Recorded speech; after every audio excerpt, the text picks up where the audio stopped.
Okay, boys and girls, we're live. Here we We are are. live. Oh boy. How's Uh, everybody doing? Let me pull the chat here. First There thing we I go. read is HBO is raunchier than Vegas nowadays. That's one heck of a way to start things off. But I'm not judging. Okay, welcome to another week. Cameron Flask, the Here we big are. 2-0. There's Caleb. We are waiting on Benjamin Button. He's coming. He's our fearless host today, so you better show up. Because I have no idea what we're talking about. Do you know what we're talking about this week, Caleb? I suppose we could read the title here, but before we Let's do see. that, I think we Yeah. should address shizzle my nizzle. Turn it up a little. Lil. It's in the house. No. Lil. A little. A little. Next Yeah. level. All right. Start thinking about next week, shiz. What's it gonna be? He said he can't really change it too much because Google doesn't let you change the name a man. certain amount of time. But he just keeps going next level. What's up, Sky? What's up? Larry, of course, represent Alex. We got in the house Kyle. We've got Bart. We've got Harrison. We've got who else is Sir here? Alex. Yes. Grumpy Penguin has not shown Ricardo. up yet. It's true. We got some missing, some part-time. Oh, there was part-time. Everybody relax. We're here. Part-time's here. Oh, okay, good. Okay. Yeah, those are the days. Great club, lots of work, wonderful times. I miss those Vegas days. Where are you now, Part-Time Films? What parts of the world? Matt's here. Yo, what's happening? Film Convert. Speaking of Film Convert, I have an email that this time of year is impossible, by the way, Caleb. I lose track of emails, and I owe an email to Film Convert, and I'm supposed to get together with them at NAB, but you and I were just talking about that, so we'll see you at NAB, but let's talk before then. They make some nice stuff. And Rimrock, Creative Media, Arlissa, and then, of course, lest we forget, even though we mentioned it a few moments ago, Caleb, read it out loud. Well, we got ourselves a shizzle, manizzle, turn it up a little. Little. Yeah. There we go. Brian's here. In the chat, I should say, before people are like, what is happening right now? Steven from Nova Scotia. Oops. And we got Kyle saying he's thinking about getting some Markham. Is it how you say Markham wine? Wait, I'm thinking of getting you all some Markham wine. Would you all be able to take it back on the plane? It's possible. I travel with a lot of kit to NAB. Caleb, what? Where's Caleb on the other hand? For some reason, I just started thinking about the Infinity G20 and the amazing turning radius. Oh, by the way, just so that you know, the last time I was in Vegas, which was just basically a couple of weeks ago, I was staying for the first time ever at a hotel off of the Strip. And I was staying in the courtyard right across from the convention center. And it is like a block away from that turn, that insane turn that we did. I need 6 lanes in that car. 6. 3 on either side to make a U-turn. Are we going to end up in the right-hand lane? Are we going to see it again this year? We are, yeah. Oh, I can't wait. I'm so But you should be worried because my wife's going to be the one driving, not me. And I don't mean that like she's a bad driver. She's a very good, aggressive, winner driver. She's a winner. She's a an offensive driver. Offensive driver. Offensive, that's the word. Yes. Offensive. Yeah, I'm not offensive. No, I'll wait for the next couple cars. Yeah. No. I'm getting. Let's get in there. Let's go. We're doing it. Yep. 360 grad. There he is. And what do we think the biggest things that will go down at NAB? Not us. Hopefully, if we don't drink too much. I hope to be still standing. So I'm hoping I'm not going down. I don't know. We could talk a little bit about it today. But, where is good old Ben? I don't know, man. He fall asleep? I feel so sad right now. He's got 2 minutes. Let's see. I'm going to bug him. So what's going on, guys, in the chat? What's new? Yeah, take it, Caleb. You go while I try to find. I'm going to try to find anyone. Alrighty. We got some rumors up in here. We got rumors of Panasonic with their S1S. So I wonder if they're like, Sony is taking their time with this A7S III. Everyone's going to wait for that camera. We're never going to sell any of our full frame cameras. Let's go ahead and trickle out a little something, something for the boys and girls to think about while they wait. I don't know. We'll see. We'll see. I'm just waiting for everyone and their brother to get raw over HDMI or something with or internal with Blackmagic. Yeah. Photo Fin, what do you think of the XT30? I think it's a really interesting, exciting camera. What is that? $400 cheaper than an XT3. We talked about this last week with Jem. How, you know, if you can save a little more, the XT3 is going to give you a little more oomph. Well, you get weather sealing and longer 4K recording time are probably the two main things, right? Yeah. Right. If you're not going to do external recording, I think you might lose something else there, but I'm not quite sure. If you had a flip out screen, that'd be insane, but it doesn't. So I think I pre-ordered one and I can't wait to see what it's like. And they pretty aggressively drop their prices on their cameras pretty quickly. Yeah. So that camera is gonna not, within a year, that camera is going to be a really hopping little puppy. And if Adamus comes out with a Ninja Star that does 4K, yeah, that'd be pretty sick. You've talked about that a lot. I have. I'm hoping that comes out. Speaking of questions, this one's for you, Caleb, from Part-Time Films, aka Relax, I'm Here, which is, quick question, would an Atomos Ninja, I'm assuming Ninja 5, be good for shooting with my Panasonic G7? Is there an advantage to that, Caleb? I do think you get 422 out. I think it's still 8-bit. You're going to not be able to use the camera to record, and the screen will go black. And I believe there's an additional crop with HDMI. So if you factor all that in, I don't know if, I guess it's really the only way to use an external monitor and record, though, because it blacks out when you use HDMI. Yeah. Okay. Good. AJ Moore says, how do you make crystal clear exports for YouTube? It's not making the crystal clear export that's the problem. It's what happens when you upload it to YouTube that's the problem. I mean, you can very easily just upload, a ProRes file that looks, saucy. I just saw somebody named Simon Saucy, so I had to say saucy. And but it's really, a lot of it has to do with what happens during and with the pipeline. Though I will say, and I think Caleb would agree to a degree, that what has happened over the last couple of years, quality has gone up exponentially. Oh, yeah. I mean, even 2 years ago, we weren't doing this with live streams, with mirrorless cameras and things like that. The quality has all around is much better, wouldn't you say? Yeah. Oh, yeah. Yeah. I would say 4K, even if you don't, I would up-res it potentially. Just the fatter, best thing you can get up there, the better. And then I would compress it so you don't spend 1,000 years uploading it, and then just do the highest data rate you can. So I upload mine at like 30,000 kilobits a second, or 3,000. I can't. Yeah, whatever the highest one is in Apple's compressor. So it's still compressed, but it's giving YouTube a lot to work with. Whereas if you upload something kind of chopped up, already kind of compressed pretty heavily, you're not going to get as good results. Yep.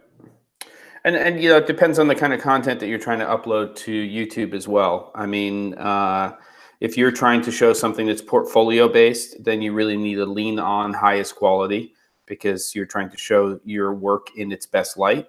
If you're cranking out a vlog, then maybe it's not as important because, I think it depends on what you're trying to do. And I think that everybody's spending a lot of money on this, but we know that Google's spending a tremendous amount of money on it. It used to be that Vimeo was the place to go for a quality picture. And it's one of the reasons that filmmakers used to go there so much to post their content, because the quality that you were getting It was just getting butchered on YouTube. But they've obviously spent a lot of money on stuff. Yeah, cool. Yeah. Whale? Oh, this is actually true. This might be, Ben might be totally effed because he might be not thinking about daylight saving time. Oh. Snap. Oh, no. Oh, well, gosh. Okay. In that case, I think we start this episode. I guess the good thing is that we do rotate as hosts. And who wants to be the host today until Ben I feel, well, I guess it doesn't really matter. Maybe I should, so that you can talk more, because this is way up more your alley than it is mine. Oh, I don't think that's true, but I think we both make a living from this SH asterisk T. All right, here we go. Ready? Yeah, I'm gonna host this. Okay, good. Let's do like it. a boss. All right, here we go. So it's 5:04. We're starting a little later. For those who are new here, I do see some names that are less familiar. So for those of you who might be tuning in or just watching and lurking, please jump in the chat. We'd love to hear from you. We'll do some questions here and there, especially on episodes like this. We do this show every single Wednesday at 6 p.m. Eastern time, regardless of daylight savings. And usually a gentleman named Ben is here with us. He's going to be gone today, it seems, unless he figures out what's going down. So this week we're going to be talking about making a living from this video production, filmmaking. Yep. But first, we're going to jump into what we're drinking this evening.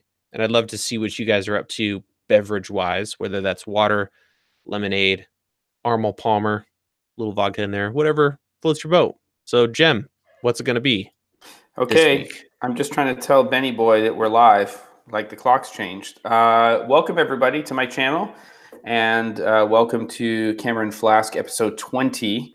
Ben is supposed to be hosting, and Caleb is now hosting, and I'm going to drink. So I'm going back to an old standby here, which I love, and I'm having it because I had wine last week. So when you've had wine one week, and you live in wine country, you have, oh, there it is. Oh, there's it. Yum. Lagavulin 16. It's smoky, it's sweet, it's delicious, it's expensive, but only the best for Cameron Flask when it's a write-off. It's a write-off, right? do you for real? No. Like, write it off? No, okay. I don't, but I'm just, And next week we're talking about perjury and other things that are illegal. Yeah. I did not pay for my child to get into a university. So there you go. Okay, nice. Good. So that's what I'm having. Let me just do a quick pour. Boom. There it is. And a wee dram. And then smell it. I can smell that kind of sea beachy cool wind in my hair. It's good times. Yeah, Shizzle mentioned absinthe. A Sazerac is my favorite mixed drink, which happens to have absinthe in it. Okay, what about you, Caleb? What are you drinking? Well, I drink all my. Side note for those who didn't know, both of our wives got us that beverage. Yes, around Valentine's Day, which is amazing. My first bottle that I've ever owned. So likewise, I don't. No surprise to anyone. No, I don't think I've never actually spent that much on a bottle. Most of the scotch that I buy is $40 to $60 US. So, and if you think about drinking it, I mean, you've had, Caleb, some really good wines, and some wine bottles, those can be like $40, and you sit around with three of your friends, and that thing's gone in like 15 minutes. Yeah. If that, yeah. If wine though, wine, you can save $1 and still get something. Oh, yeah, you can. But like single malt scotch, that's a little different. I feel. We've been drinking some Grenaches lately, and they've been very reasonable. Very nice, very nice. All right, let me see what you're drinking. I'm excited. All right, we got to do this. This is a thing. So this week, Sexy Cam coming up, the golden child. Oh. Yeah. Hey. I love how every week there's like a half an inch left. I don't know what's going on over there. Unbelievable. Can you show a full bottle one day? Unbelievable. Show a full So, well, I think I've been showing the ones as I'm finishing them up, right? So anyway, this is Bullet Bourbon. Well, clearly, but yeah. So I saved this. This is Cameron Flask right here. So this is Nice. Bullet Bourbon. I had the rye on the show. I So like this is rye. just straight up bourbon. The rye is amazing. This is good. So I'm just gonna get that, you know, little Foley in there. My video literally blew up today. Yeah. Oh yeah, I get the joke. That's pretty funny, actually. Okay. All right. Good. Cheers. Cheers, everybody. Thank you so much for joining us. There we go. Good time. Rocky with ice water. Is that how you say it? Reiki or Rocky? $5 Spanish wine happening. Usually $9.99, so it's almost half price. That's from Shizzle. Portuguese IPA. wine here. What we got? We got yeah. Well, I not only live in wine country, I live in IPA country over here. I'm drinking High Life, the champagne of beers. Yeah, very nice. Good. Excellent. Okay, good. All right, we gotta get talking here. I'm missing our Benny boy though. I know. I need that British. Where his bookmarks? Yeah. Gosh. With groups of friends like this, you know, it's one of those things that no matter who's gone, it's you know, you love the other person and you still have a great time. But there's just that little bit of magic is missing. So let's go ahead and jump in, shall we? Yeah. While we're talking, please let us know if you have any questions as we go through topics like this, which is a little more conversational. We'd love to chat with you guys. So making a living from this. Where should we start, Jim? And what should we talk about first? You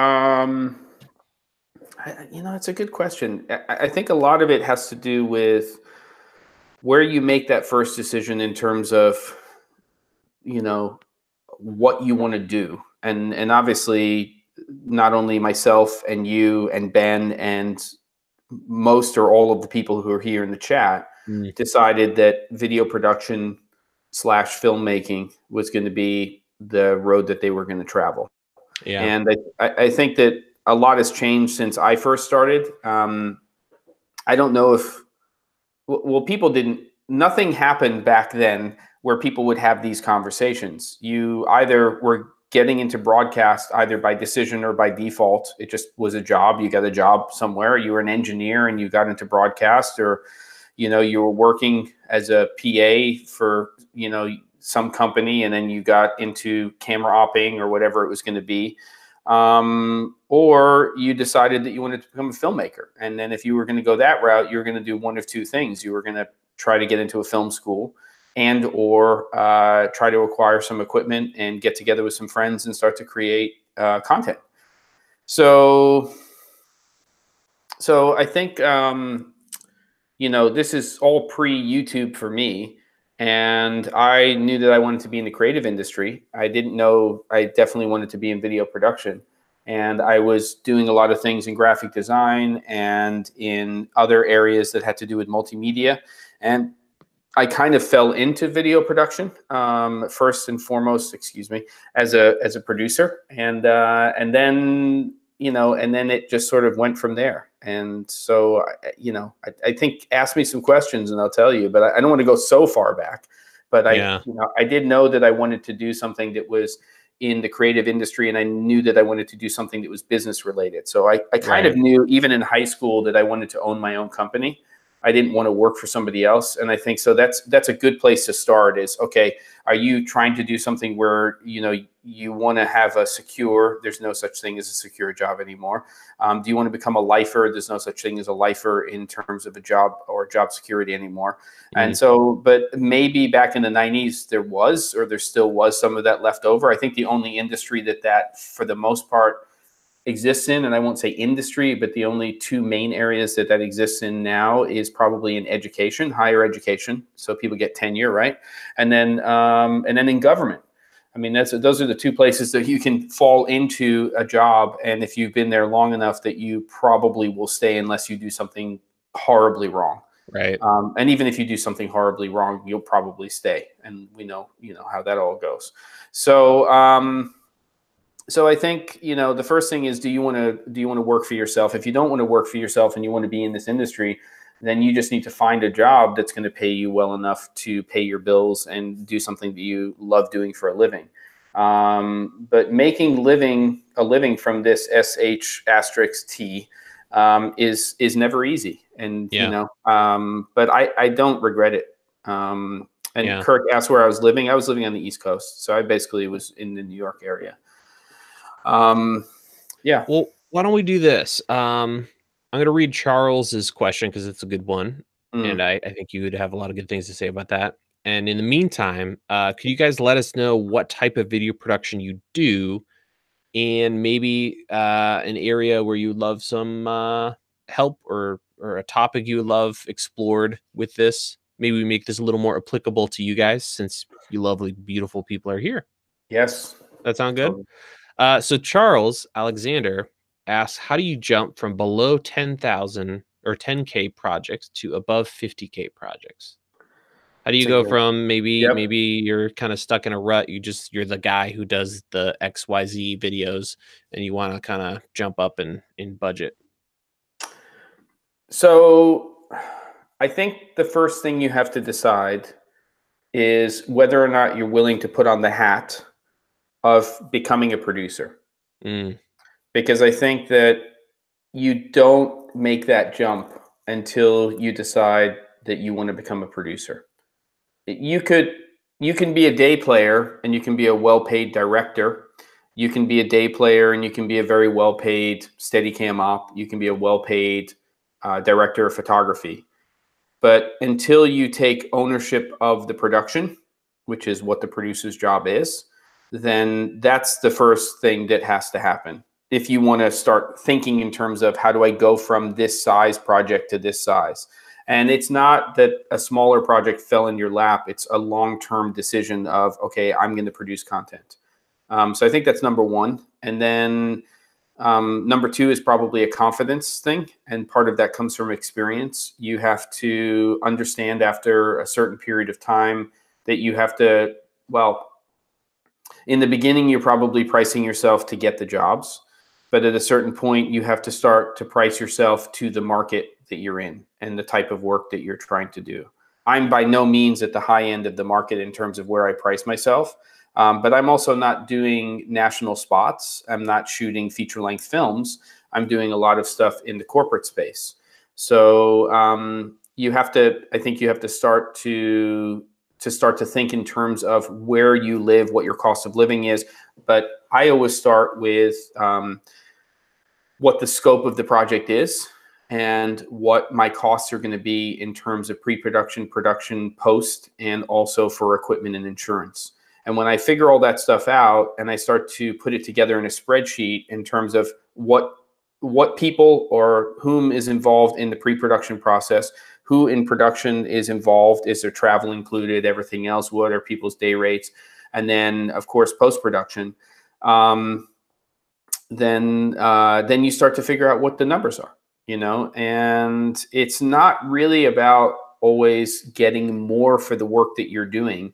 It's just figuring out what the scope of the project is and pricing it appropriately to the market that you are serving and doing work for. There are maybe exceptions to that, but I would say that it's usually no different for me when I'm doing a project as a producer for a company like Canon creating educational content, and I'm doing a green screen webinar for a company.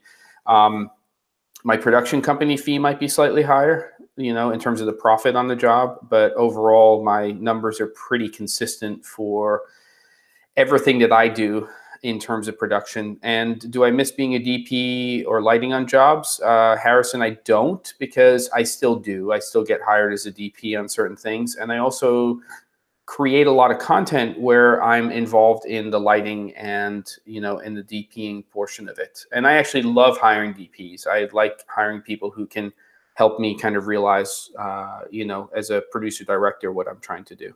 So that's I think that's kind of an answer, Caleb, would you say? Yeah. I mean, you started out in the business when you were very young. You started watching a lot of content when you were pretty young. And what is it that planted the seed for you that, you wanted to not only do something related to this industry, but that you also wanted to share. I mean, I'm kind of fascinated in that because you've been doing it for a long time, longer than a lot of people, but you started when you were relatively young, didn't you? Yeah, pre-filmmaking and all that, I was into videos and cameras and editing videos. My dad helped me buy, can't remember what version of Final Cut Studio it was. It was 2. Hmm. Back when you got the ginormous box with like The big white 57 box. pounds. It was like Yeah. taking like 16 King James Bibles and stacking them on top of each other. It was amazing. It was awesome. So I did concrete and like construction work in high school, middle Mhm. school, high school, saved up to buy an I bought the first iMac in high school, the white one, like the Mhm. G5 or the iMac with The the gooseneck. the flat panel one. But is it the one with the gooseneck with the rounded bottom? Was it that one? No, no, the Oh, first okay. flat one, the G5, where it was Yeah, yeah, okay, like okay. the ones we now have, know and love, like the first version of that. Got it. Before the lamp or after the lamp. After the And lamp. Yep. I the way I started was buying I bought my dad also helped me buy a video camera, and it was a Sony like Handycam little unit.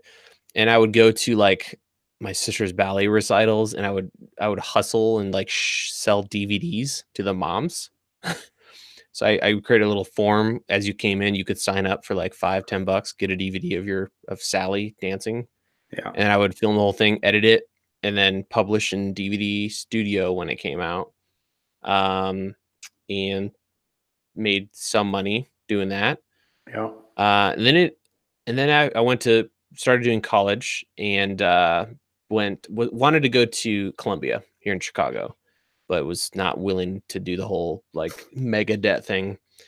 So I did community college for 1 semester, absolutely hated it, was going to do business just or marketing just to get something.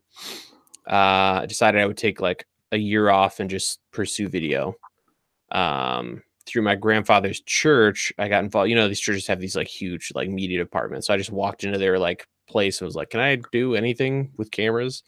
And so I started doing stuff with them. They connected me with some other director producer type, and then I got on set there. And they had this guy had a couple super legit like crew members working for him. One was the sound guy who worked on like Titanic and stuff, and he was about to retire. And so I learned so much through that. And I got a DSLR, the 7D, at the same time. And I don't remember what cameras they were using at the time, but like broadcast 2/3 chips style stuff. And so having the 7D, I shot some behind the scenes and they saw it. And that moved me from absolutely nobody, didn't know how to work a C stand to save my life, much less what a C stand was, to Yeah. like assistant camera. And then we used the 7D on a lot of stuff. And then at the same time, I started a website, DSLR Video Shooter. This is 2010. After I had been doing some production and starting to like learn how to edit better and shoot. Um, and or before that, I'm sorry, I started a Vimeo page or channel, whatever they called it back then, and started just putting up like tests, right? Just figuring out similar to like I watched Jem back in the day when he had the Gearbox episodes going on. And so I would do tests of my own and put those up, and then people started asking questions, and then it slowly grew into DSLR Video Shooter. So that was a very long answer, Yeah. No, but that's good the story. answer. Gives us some insight into sort of how you started. So you knew pretty early on though that you were interested in content creation. It was Yeah, it something that really you hit me wanted though to. in like the whole college thing when I was like, all right, we're gonna take some time and dig into this. Bought some cinematography books and just like every waking moment was, film and all that stuff. That's So, cool. Yeah. So, um, so the trick is then how do you make a living doing it? mm, Because you realize that this is what you want to do, but how do you actually make money doing it? And I don't think anybody has one exact path. I think there might be exceptions to that, in terms of people who are filmmakers. Um, Paul Thomas Anderson, you know, I mean, you can look at old videos of that guy, Wes, you know, Anderson, two Andersons, and you know, a lot of other filmmakers, Scorsese and these people. I think that they probably knew at a very early age that what they were going to be were directors, and narrative was their lane, and that's the way that they wanted to go. But I also don't think that those people were thinking about starting video production companies per se, and they weren't thinking about media in a diverse way. They were very focused. I think there are also other exceptions to that, of people who came from that older, not generation, because I mean, there's many generations before that in this industry. But you take a look at a person like Steven Spielberg, who clearly went down the route of being a director, but he was really a pioneer in terms of what he did, in terms of diversification, in terms of becoming an executive producer and having other people make movies and attaching his names to those movies, and then starting DreamWorks and doing all the stuff that he did with DreamWorks. And so I think he really was one of those early-ish people who kind of saw the big picture. And then what's really funny now is we're seeing him, you know, make comments about Netflix. And it's almost like he's going in reverse. He's now, like, the picture was big enough for him and everything was working. And now there's a sea change happening. And that's not necessarily fitting into the buckets that he saw and the things that he saw. So he looks aged at this point in terms of his comments, especially when it comes to Netflix. But it's really interesting to see that. And I'm kind of digressing here. But I think that when we're talking about content creation right now, it's even very different than we were 3, 4, 5 years ago. You know, 3, 4, 5 years ago, I think you could still think about starting a video production company and look at marketing yourselves to outside companies. And there's been such an explosion of in-house production now that even when you're talking to somebody casually about it, I was talking to a friend who lives locally here, who moved from Boston, and I was like telling him what I do for a living. He didn't know about the educational part. And I said, most of the people that I'm teaching in classes and workshops, whether I go on site or it's during a conference, they work in-house. And he goes, oh yeah, we have a department in our company, financial company, and they do the same thing. So I think that when you're looking at this industry now, you can still look at it as a producer. The question is, are you a producer who's working in-house for a company, organization, and creating content, and then just trying to get your budgets internally? Or is your goal to become an independent producer? I think if you're trying to do that nowadays, you have to either go one way where you're totally focused on the type of content that you create with a vision and put together teams or a team of people who are going to support that vision, or you're going to have to diversify in terms of what you're doing and decide as a content creator how you're going to get into a variety of different types of work. You know, there's plenty of people who work here in the Portland, Oregon area. There's tons of agencies in Portland that essentially, for the most part, serve two companies, which are Nike and Adidas. But I have zero interest in being in the agency business. I'm sure you can make a lot of money and you can do really well, but I don't see that as something that I'm interested in. So I diversified by continuing to do education and doing other things and finding my own lane that was very much so still doing corporate work and being able to take on those jobs, but also, you know, creating content for companies that are in our industry, which is kind of totally different from what you're doing, which is you have, I think we both have fiercely independent streaks, but you are fiercely independent at this point, and you've built a brand that is, at least at the time being, allowing you to be independent. You know, oh my gosh, he has a right. I can't hear your audio. No audio, buddy. It's like mime school. Mime school for men. And ladies and gentlemen, our host has arrived. Oh, he's amazing. Hello. Can you hear me now? Hello. Yes, we can. So, yeah, the tulips died. Has something happened with something happened? Hang on a second. I'm getting some. Hold on. Has something happened with your time zones by any chance? Seeing as yes, sir. Yeah, we predicted. Yes, we predicted. Our clocks changed by an hour over the weekend to daylight saving time. Oh, nice. Yeah, no one mentioned that. I'm so sorry. Here we are over here, just like, Ben, get with the program. No, hey, Ben, totally get it, man. We live in America. We just think everybody should know everything about us. Yeah, just this is what we're like. We're like, it all revolves around us. Hey, we're in America. What, you don't know about this? Come on. No sweat, man. That's our bad. Right. So because we do change as well, but we just obviously change it a different weekend because ours doesn't go until for another 2 weeks, I think. It's the very last weekend in March. Got it. Evening, everyone. Here comes the daylight savings blaming. Oh man. Well, welcome. Yeah. What you got? Real quick? What you got to drink? Right, I haven't even got that far. I literally just set my rig up and then I was getting, but like, no, I'm going to get this out of the fridge now because it's a good one this week. Just bear with me. Oh, good. I take these cans No sweat. Chisel my nizzle, turn it up a little. Clockwork Orange, by the way, is one of my favorite films. It's dark, really dark, but it's awesome. What is it about agencies that draw you away? I'm happy to do agency work, Caleb and Kevin, but I don't want to start an agency. And that's not the business I want to be in. It's not what I want to strive to do later in my life. I really want to get to the point where I'm doing work for companies, productions, traveling sometimes, but just producing, larger projects for a finite amount of time. And I really want to concentrate on creating content for the C-47 and for people. I like creating content around what we do as an industry.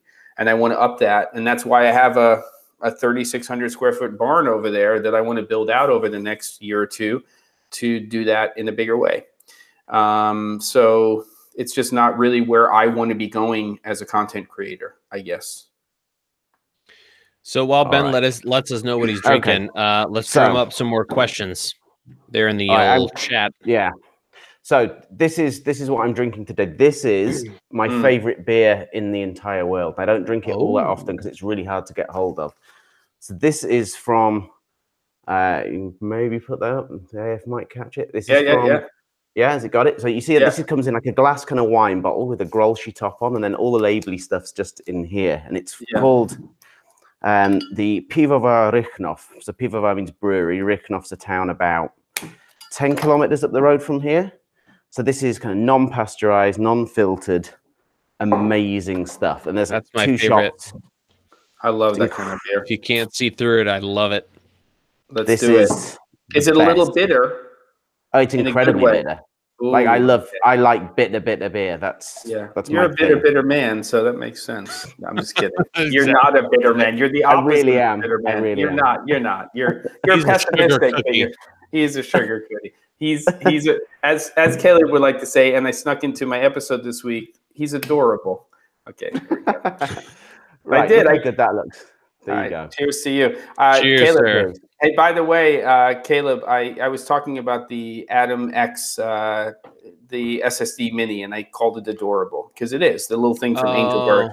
You didn't talk about that today. You talked about your little.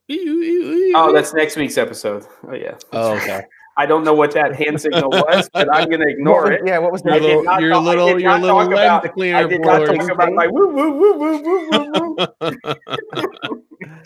Check it out, folks. It's C-47. The woo woo woo woo. Yeah. Yep. Okay. So welcome, Ben Barden. Yeah, you know that we're going to get none of the English crowd in tonight either because they're all going to be an hour out anyway. And and also, and the other thing is, do you know that is Facebook being weird for you guys? I can't post anything on it. It just goes. Apparently, it's broke today. It and Instagram are done. Yeah, it's over. It's over. So thank goodness. So over that Facebook thing. It's over. That whole thing could just disappear into the ocean, and I would be so unfazed. Even Instagram, to an extent. The film guy says something that I would actually agree with. Also, if you experiment with extra stuff and don't charge for it, they expect it for free from that point forward. Yeah, it's always, you know what? I'm not going to say you totally underpromise, overdeliver, but you underpromise, overdeliver. Of course you do with everything. You put confidence into your client that you're going to do a professional job. You spend a lot of time putting together your proposal and your budget. You do your homework, you do your research, you put soft holds on your crew and your locations, and you start to, hold hotel rooms that you can cancel 2 days before you actually show up. You do everything you can to put a production in place when you're asked to put a production in place. But when you put that proposal together, you always have the viewpoint that you're going to give them more. You're telling them you're going to give them this, you're going to over deliver, but you have to under promise. Because if you over promise, trust me, they're keeping tabs. They are always keeping tabs. Absolutely. Oh my goodness. I'm exhausted. I'm so excited that Ben is here. Did you see what just happened? I mean, it's changed the whole energy. It's amazing. Bart saying, see, C47, Ben, this means Ben doesn't have the notification bell on for your channel. Yes, I do, because that's how I turned my laptop on, and that sprang up, and I was like, what the hell? What is going on here? Yeah. The pre-show. Yeah. Yeah. We might have to run on for 2 hours tonight just so that the Brits get their play. Somebody said that. Boy. I don't know if I can do it. We'll call it the Ben Show. Yeah. Or the Tonight Show. What's the show after Tonight Show? Late Show? Or is it the other way around? I'll maybe hang on for another 10 minutes and I can just give a monologue or something. There you go. Yeah. Go for it. Yeah. Oh, well. Nice. Right. What have I missed? Well, we just kind of been whatevering this one. Do we want any more structure going forward, or do we just want to keep addressing some comments here? Some questions. We can address some comments. And but I feel like this topic is a great opportunity just to help other people, especially since now that Ben's here, we've got two. See, I wanted to tell my story about my mum taking me to see transvestites, and that's how I got started doing what I do. All right, we're all ears. That was the whole reason I suggested this topic, because I wanted to tell this story. All right, dive in, Ben. Let me just sit back. I'm ready for this one. Let's go. I got my finger on the camera off button just in case this starts getting into like. So genuinely, when I was 16, my mum was a journalist for the local paper, and she used to do features. And at the weekends, the photographers often weren't available because they were doing football matches and things. So I would go. And they used to take me in on work experience, and they'd get me drunk when I was 14 years old, because in the chemical fridges, they always used to have bottles of cider. And I thought, this looks like a great career. And one day, my mother, when I was 16, goes, do you want to come down to Blackpool? And Blackpool, for those of you not familiar, is kind of like... Blackpool. Right, you know Blackpool. I used to go as a kid, yeah. So how would you describe... I always describe it to Americans as it's kind of our Vegas. It's like a really shit version of Vegas. Yeah, it's like Madame Tussauds meets Ripley's Believe It or Not in Vegas in a seaside town. I still don't know what any of that means. You know what? It's like the Jersey Shore meets Las Vegas with I don't know how to say this in a nice way. Okay, that's good enough. All right, yeah. So you kind of get it. It's a slightly faded seaside town in the northwest of England, which is also, I would say, kind of the gay capital of the northwest, certainly. It's kind of to the northwest, what Brighton is to the south. And it's kind of a fun town. There's a big pleasure beach and all sorts going on. Anyway, my mother says, do you want to come and take pictures? I'm going to this show in a theatre, and I want you to take pictures of the showgirls getting changed. And I'm 16 years old, and I'm going to get paid for this as well. Amazing. So we're on the way down in the car, and I'm saying, well, which theatre is this in? And she's saying, no, it's in a nightclub. What's the nightclub called? Funny Girls, which was this brand new drag club. Funny Girls, like the Lady Boys of Bangkok. Okay, go ahead. Yeah, that's exactly what it is. The guy had been on holiday, the owner, to Bangkok, been inspired, and set up a similar club in Blackpool. And I spent the most wonderful evening with the most incredible. These girls were just hilarious, and that was my first, I think, paid photography gig. Amazing. And then take it down a couple notches. 360 is getting, he's getting a little too crazy excited. Oh no, well, he's Mr. Mr. 360 over there. I'm just waiting for something to drop. Oh my God. Something that's going to shut down Jem's channel. Please. YouTube's going to find the comments. Guys, I only have like 12 subscribers anyway, so it doesn't really matter. But I do care, actually. I do care.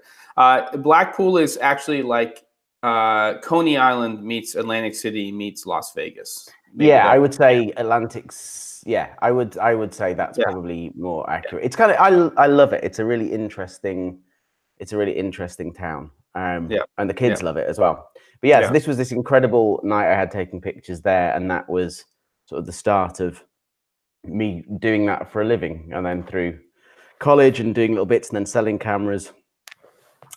And then, I got a staff job that I blagged without being qualified for at all as for the tourist authority that look after the national park where I'm from. Fake it till you make it. Exactly. That's it. Get the job, then learn a lot very quickly, read a lot. Yeah.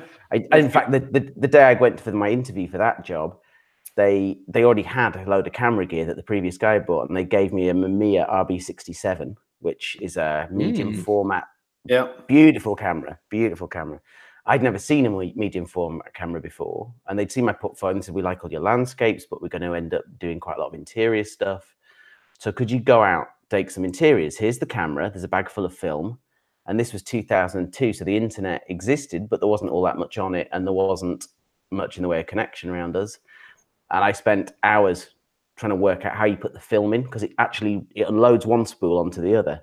So when you open it, it's all back to front. You have to take the spool out and put it in the other side. And so I took hours and hours and hours figuring out how to actually load a reel of film into the thing, and managed to do enough half decent stills of my bedroom to get the gig. That's amazing. From that point on. Yeah. They're such good things. And I bought it off them. When I left, I bought that camera off them, and I didn't use it at all after I bought it off them. And I sold it on eBay for like 200 quid for that camera and 3 lenses, waste level finder, prism finder. I still have massive regrets. We all do with some of the stuff that we've let go. Yeah. The film guy asking a tech question, even though it's not related to making a living from this sh*t exclamation point we should put in there. Eva 1 or C200, or are they both just too crippled to be worth the money? ? Should I keep saving for the C300 Mark II? Yeah, I mean, all 3 great cameras. I will tell you, I'm not going to answer that question directly in terms of the series I did, but there's the 4K for 10K series that I did for Able Cine, and all 3 of those cameras are in there, and I talk about where I think they all fit. Also, the FS5 II, the FS7 II, and the Blackmagic Ursa Mini Pro 4.6K, not the Gen 2 that was just announced. So all 6 of those cameras are in that series, and you can check that out. They did release a new version of the C300 Mark II that has the touchscreen and the MA400 XLR input thing from the C200. It's still the same price at about $10,000 US. All-arounder without off-speed options, I would still say that the C300 Mark II is a beast of a camera. But, we're less than 4 weeks away from NAB, so don't pull the trigger on any camera system right now. If there's any announcements, they'll either come now or Cine Gear. And then if they don't come at those 2 shows, then it's going to be all the way to IBC before we see something else, most likely. Yeah. So there you go. That's just a nice channel, by the way, guy. The film guys, or the film guy, excuse me. Yeah. Lots of content. Nice. Yeah. Good. So can you read Keegan's question? This is a good one. Caleb, do you see this one that just came up, or me? Either one of us. I think there it is. Any advice on working in a cheap market? I live in Toledo, Ohio, and right now, the few jobs I have felt underpaid. Right now, it's so rare to get a good job. Excuse me. Yeah.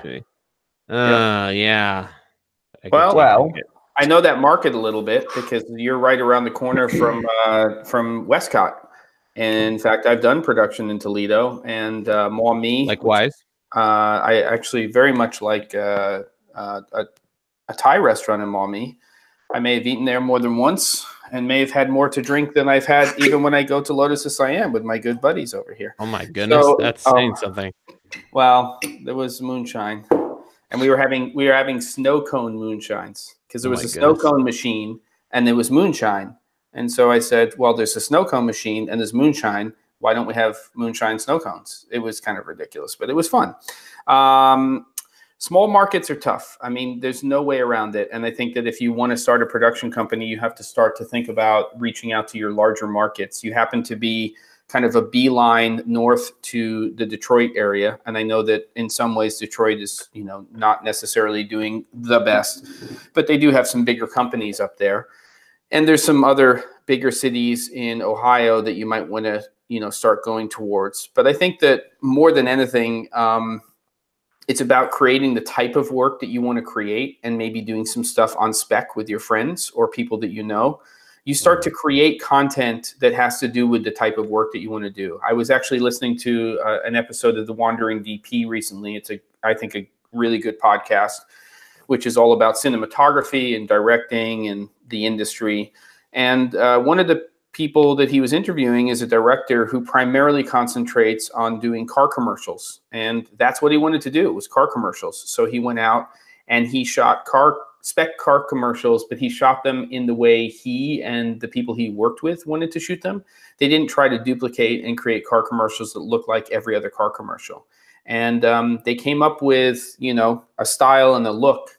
And obviously a lot of it has to do with temperament as well. It has to do with how well you get along with other people, being relaxed, not trying to be anybody but yourself, unless you have to put a slight filter on who you are as yourself, because there's still a business aspect to this.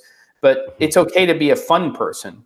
It's just, that you have to be a fun person who's also responsible and that understands that you have to get what a brand stands for. You have to, get the information from a company in terms of what their marketing strategy is or who their target audience is. You have to, have conversations that are real conversations about things that they're thinking about as companies. And that's part of your hat as a producer. And part of your hat as a producer is to sit down and figure out what a company is all about in terms of their products and or services, and feel like when you are writing or you're done writing the proposal, that you could sit down with anybody and you could explain what it is that this company does in layman's terms so that anybody can understand it. And that doesn't mean that you are their marketing department or you're their brand strategist, but it does mean that you have to understand it. And one of the biggest red flags for me as a producer when I'm going in to do potential work for a company is if there's nobody at that company who can explain to me what it is that they actually do and who their audience is and what they're trying to accomplish, then I generally turn and run for the hills, because it means that they want you to be the one that's responsible for whatever this is that you're doing. And I'm responsible for the content I create, but I can only be as responsible as I'm trying to accomplish something for you as a company based on what your brand stands for and who you're trying to go after. So I think there are some things I talk about when you're talking about the idea of business development and writing proposals and budgets and red flags having to do with clients that are very important to consider. But I think that, first and foremost, you have to feel like you understand what it is that that company is all about and what it is that they're trying to accomplish, not just with your particular video you're producing for them, but as a whole, because you have to fit somewhere into that bigger picture with whatever content you're creating. But I would say also with that I've had jobs, and exactly that, you need to understand what it is that they're trying to achieve, what the company's about. And that's always the first questions are. So one, so what's the company about? What does this video need to do for you? And who's the target audience for it? Because that obviously determines what you're pitching. But often they have a preconceived idea about what they want to do. And there's a good example of one that company came to me saying they had this electric hire car company, and they were wanting to do a video of their launch event. So they were going to do some interviews, some talking heads with people who were stakeholders in the scheme, because it was a government sponsored thing. Could we come film that? So you kind of got to the bottom of what they needed it to do. And then I said, well, these things are painted like sheep, which is kind of the main native creature where I'm from. So why don't we let's write a script and do something funny, make a story about it, and have these things as if they're being reared by a shepherd, speaking in the local dialect and going, I've been farming these here hills all my life since I was a wee lad, and my dad, he was farming these hills as well, and we've had to diversify to keep this place special. And we kind of did this whole script, and they loved it, and we got the gig entirely because we'd come up with an entirely different idea and gone down a different route, but it still fulfilled what they needed it to do. But they had this idea, and it would have been very easy to go, oh yeah, well, that's just whatever, how many pounds, that's X quid for that. Yeah. But to go back and try and think of something and trying to incorporate story into commercial gigs and into quite, what a dull corporate gigs, is where I generally try to go these days. It doesn't always work. You can't always do that. But yeah. Oh, and hi, Dan. Have they knackered you? They didn't tell you about the time change either. All right. He was spending money. He was spending money on Caleb's A7 III guide. So Caleb wins. It's all right. It doesn't matter. Yeah, no, I know what you're saying. And, I think that the other thing is that you have to realize at some point that you have whatever you can call a style or a way of approaching things. I go through these phases as a content creator where I watch content and I feel completely deflated. I'm like, holy crap. Look at the quality of what these people are creating at what level. And some of it is really flashy. Some of it is just shot beautifully. And I have to realize that when I create the type of content that I create and I'm doing the things that I'm doing, especially when I'm creating educational content, that I have my lane. It's not necessarily the way somebody else would approach it. But the thing that I have to realize is that there's one thing that I know how to do really well, and that's create educational content that really teaches people how something works. So I can take something that is seemingly very complex and not explain it in a way that is, talking down to anybody, but just say, here's a way to understand this, and here's how you are going to probably use this in the real world. And that is part of my job as an educator, to do that. And that's a strength that I have to hold on to. But when I put together educational content, it's not flashy marketing content. It's let's get down to business here. I want it to be shot well. I want to have the right angles. I want to have the right inserts. And it's a constant evolution. I think what I do now with educational content is a lot better. And I'm not talking about my weekly gearbox. I'm talking about if I'm doing a 6-part series for Canon or something. I think what I do is much better than it was 3 or 4 years ago. But I have a way of delivering, and the way I do that, which quite honestly is dry in some ways, but it gets down to the point without like mucking around, and hopefully is coming across conversationally and more genuine than maybe I'm so excited about this thing and, jumping off the walls and it's going to change your life, which is just not my approach. So there is one thing I want to answer before I turn it over to Caleb. Charles Alexander says, once you make a living in a city, you have a network of people. But if you have to move to a different country, how can you start again? What would you do if you had to move tomorrow? Well, I didn't move to a different country. Ben did. I moved across the entire country.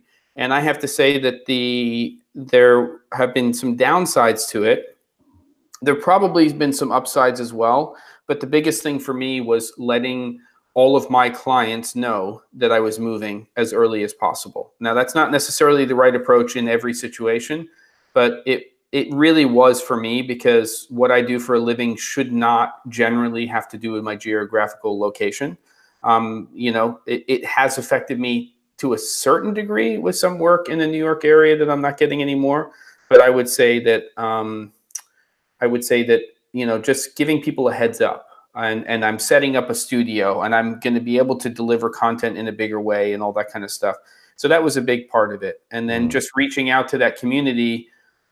And then as soon as I got there, I joined Oregon Media Production Association. I joined the Chamber of Commerce in my town. I just started to do things to let people know that I was around. And that didn't necessarily translate into more work for me locally, but I was becoming more part of community and then getting more resources and things like that. So, but then you can answer it from a moving to a whole different country.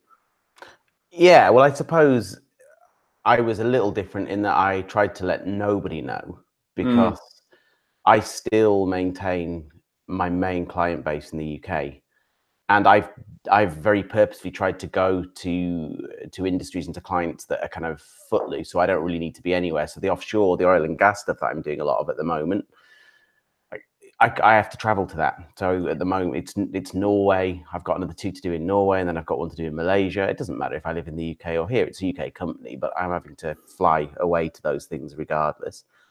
But to actually starting to build a client base here, which I'm now starting to do more actively, it's been a case of finding other people doing what I do in Prague and going and having a beer. Pennies in witness protection. Amazing. I know, I read that too. It's amazing.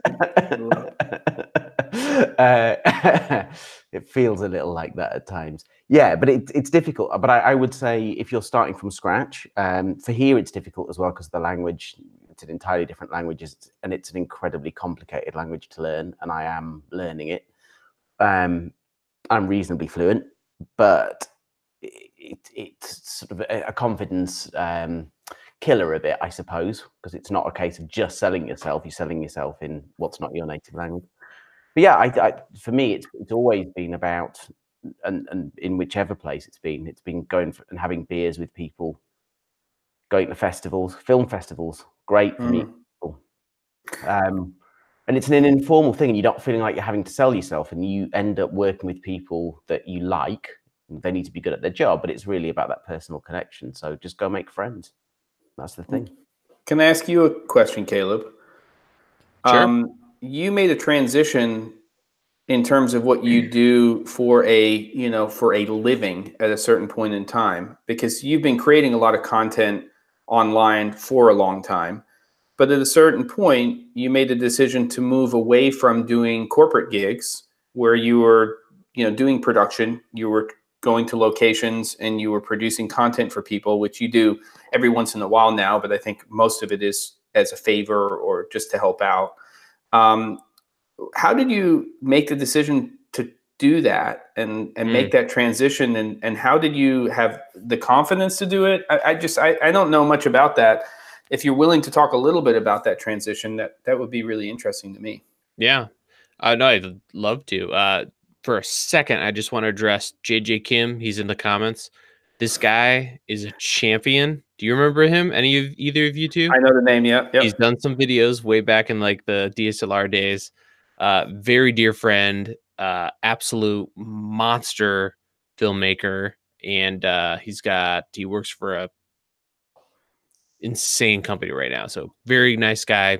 Glad to see JJ in the Black Magic. Thanks for stopping. Yep. Thanks the for stopping 4K by. is awesome. You should check it out. Yeah, for me, it was always waiting until that point where you could make the jump, but it was kind of scary.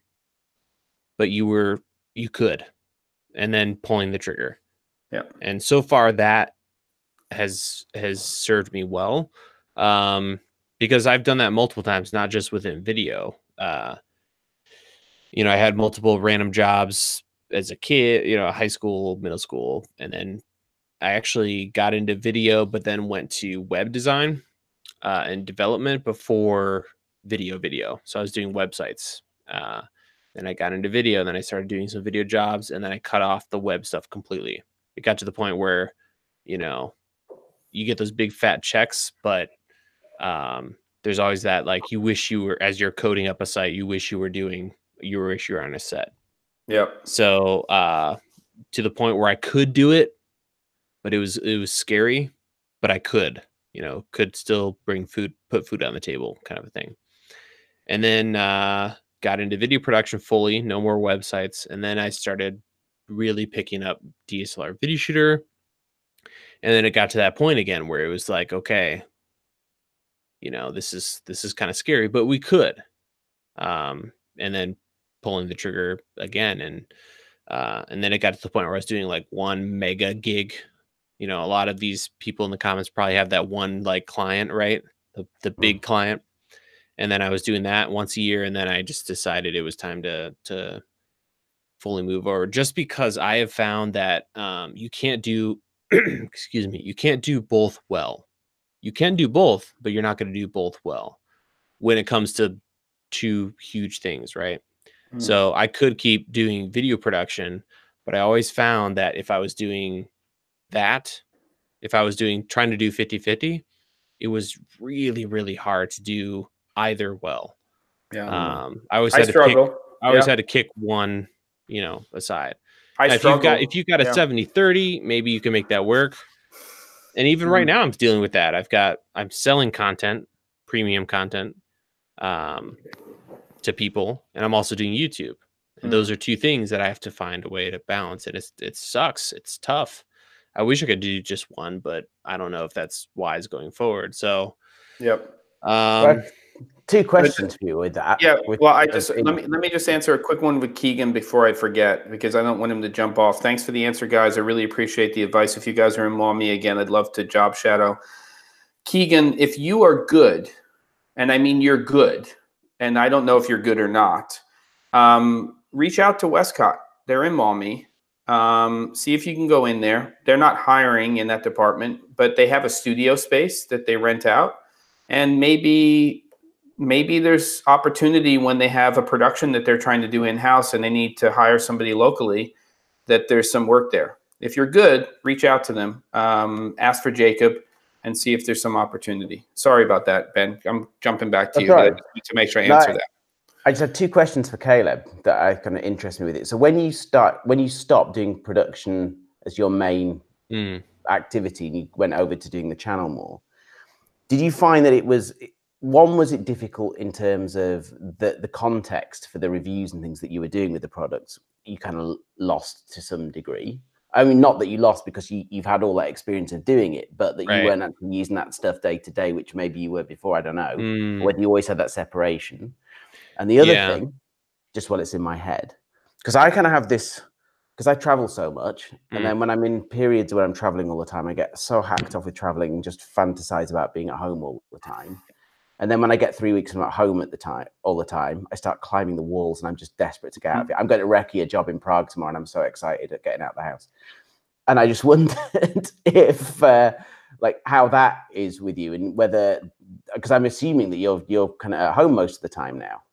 Right. And like whether that's like, and I guess everyone's different, whether you find that like any issues with that, or whether that's all good and just be careful, Caleb. Suits you. Yeah, I was gonna. Yeah, I don't want to get you into trouble, but I'm I'm ready to be honest. Time. What was the first question again? Oh, right. First question about like the kind of context. Yeah. So context. I was really scared of like losing my edge. You know, of like I'm gonna stop doing like real production. Am I gonna lose it all? But here's the scoop. You're now going from one big, I don't know, depends on every person, right? But you're going from, I mean, how many gigs do you do? How many video projects do you complete a month, Ben or Jem? Like in production? 2, 3? 2 or 3? Well, it depends if I'm including the YouTube stuff, because I think this is the biggest thing to bring. I'm going to digress for a second. The big thing to remember is that when you run a YouTube channel or you're creating consistent YouTube content, that doesn't mean you're not in production. That doesn't mean you're not a content creator. That doesn't mean you're not telling stories. That's what you're doing. You're doing it all the time. I know that's where you're going, Caleb, but I mean, you are doing massive amounts of production all of the time, right? Yeah, that's the thing, is you go from a producer, director, shooter to producer, director, distributor, PR, you know, having policies for everything. There's so much involved. So I went from, you know, learning a lot by doing production to like hyperspeed by going full time with YouTube.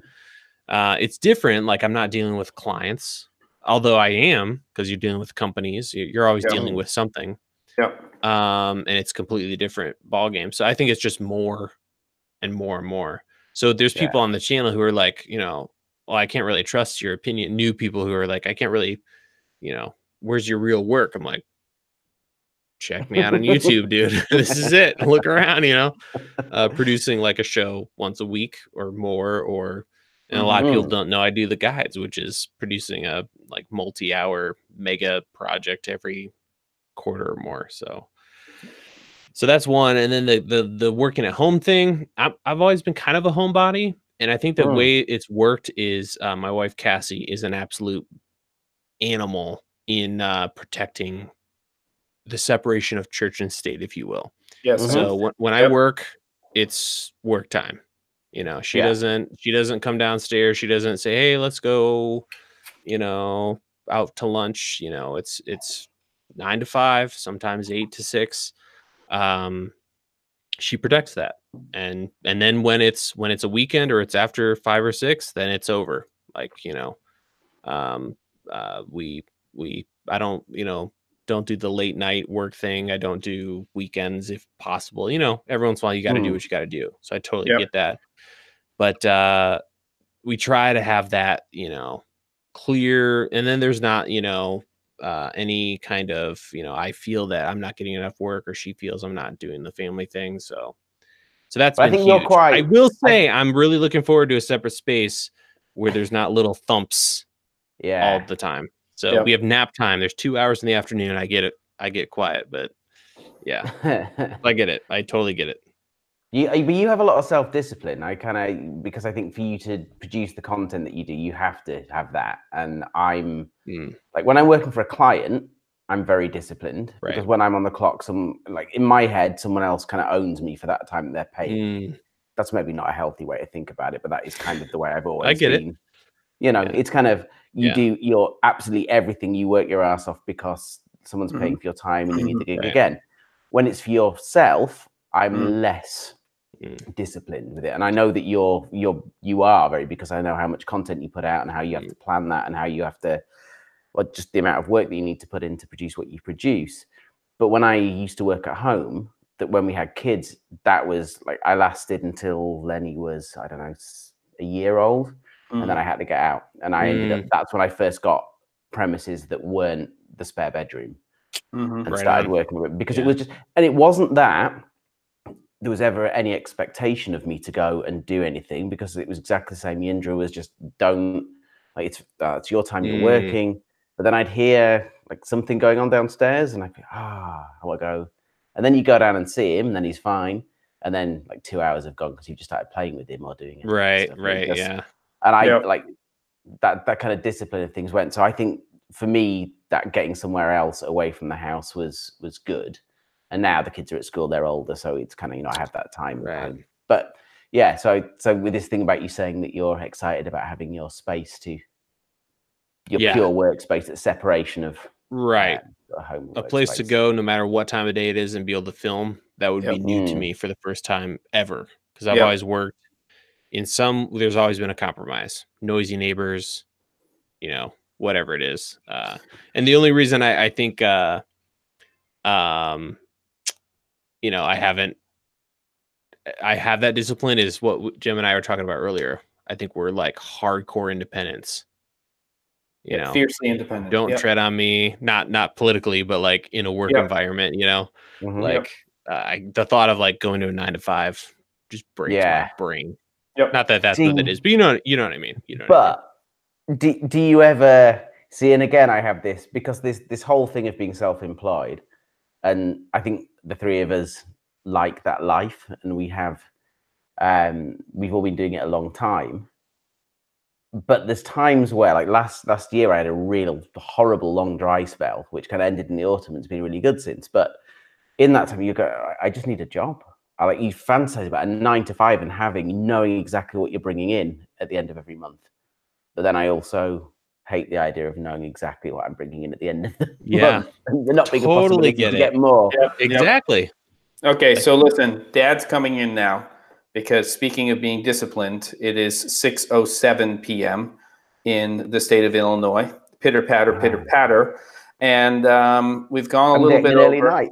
Yeah, I'm being responsible here, and I'm taking care of my bros. I'm making sure that Ben gets some extra sleep. I'm making sure that Caleb has his separation of church and state. And this is a big topic. My suggestion is, by the way, I'm going to be flying back from Atlanta next Wednesday. I land at noon in Portland. So it's going to be a race to here to get on time, which I will do. I will make it happen as long as my plane lands on time.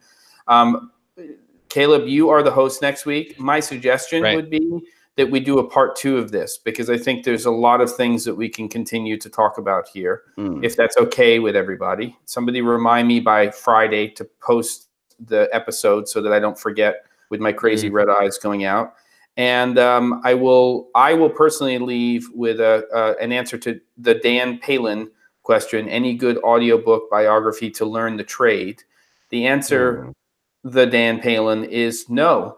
I read books about what we do in this industry, whether it's producing or cinematography or whatever it is. I read them for inspiration. The only way you learn what we do for a living is by doing it. Every job is different. And what we do for a living, regardless of what role or hat you're wearing, is problem solving. We're problem solvers. So if you like problem solving, you're in the right industry.